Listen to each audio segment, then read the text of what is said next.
Namaskar. This is Sree Iyer of PGurus. No confidence, to move or not to move. That is the question, or that is the cue. So it kind of rhymes nicely. To move or not to move. That is the cue. Anyway, cheap attempt at humor here. Now, Imran Khan is in Moscow, and he lands and he says some things that is again, played up in the media in both ways.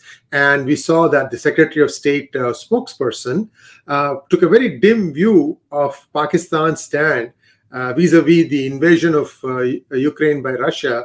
And that again is something that perhaps means that Pakistan is more and more aligning itself with the axis that is emerging now: Russia, China, Iran, and now Pakistan, perhaps Turkey, 5 countries, and then a few other countries who will probably join, Venezuela maybe. So we have to wait and see how that part happens. The question or this hangout is not about the forming axis as much as what is going to happen next. So what is Imran going to get from this visit? We don't know.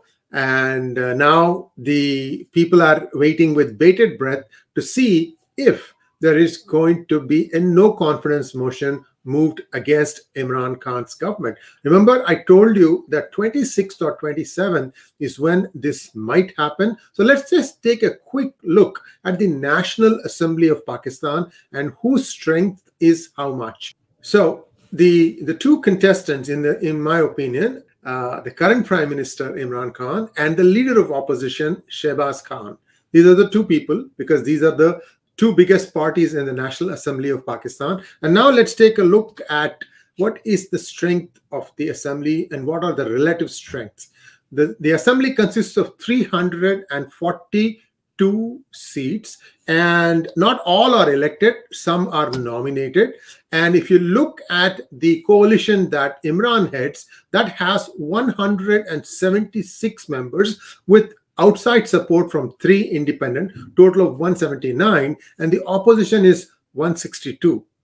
Wait, it doesn't add up to 342, you say?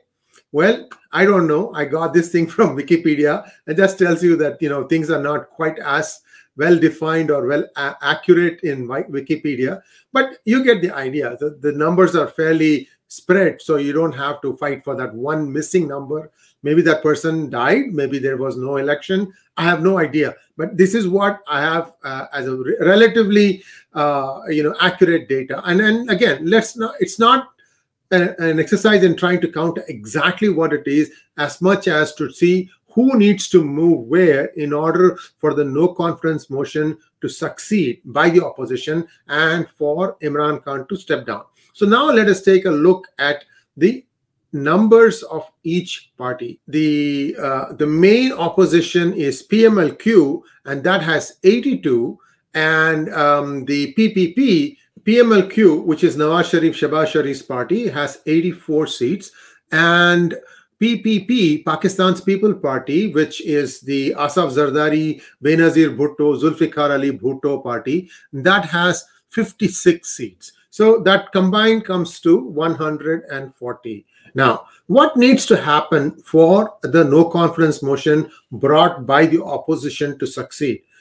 Couple of things have to happen. First thing is the opposition must unite. All 162 need to vote against the government, whatever way you understand. Basically, they have to vote together, and both MQM and PMLQ, which is a party separate from Nawaz Sharif's PMLN, both those have to vote with the opposition. If that happens, it's game over, because between them they have 12 seats, and if 12 seats move, then from 176 it will go down to 164. Done.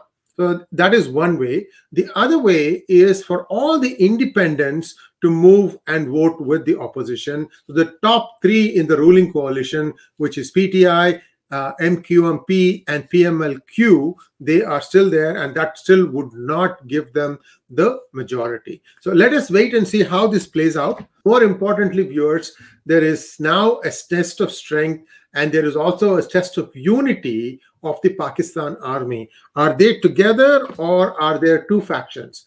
Is there Lieutenant General Hamid versus Bajwa, or is the army going to close ranks and say, okay, for our survival, we need to speak with one voice, act with one intent, so let us bury the hatchet. Whatever way they come to an understanding, one leaves the country, the other one stays and becomes a general. I don't know how that's going to play out.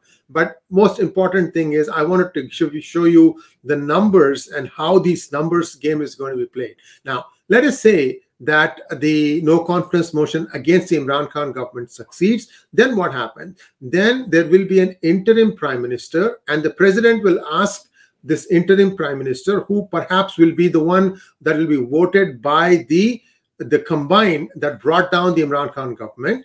And then that person would be asked to continue until elections are ordered. The last elections was on 25th July 2018. So 2023, though there's a fair amount of time left, a year and a few months. So one or two options. One is the caretaker government will sort of cobble together a coalition and they will, be in power until the elections come, or they could also have elections again right away. Now, a country like Pakistan, which is on the edge of economic ruin, may not afford to conduct another round of elections. So it is possible that they may just have an interim prime minister and an interim government, or a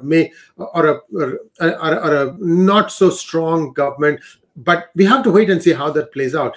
If it is a more established democracy, then the components might stay together, and they may be able to ride out 1 year and then show that they could function together as an entity, and therefore they should be given a chance to rule for another 5 years. Now, we don't know who the establishment wants. Establishment itself doesn't know what the establishment wants, from what I'm hearing. More importantly, now Big Brother is watching over all these things. So if Big Brother says, thou shalt be the prime minister, then that person is going to be the prime minister. Thanks for watching. Please do like, share, and subscribe to our channel. This is the second channel, and this needs to grow very fast. So I really, really urge you to share these videos and request all your friends and family to subscribe. It is just as good as the first channel. Sometimes we don't know where we'll be able to put our shows. So we're just trying to build a backup just in case. And also, if you need notifications sent to you, you need to click on the bell button. Thanks for watching. Namaskar.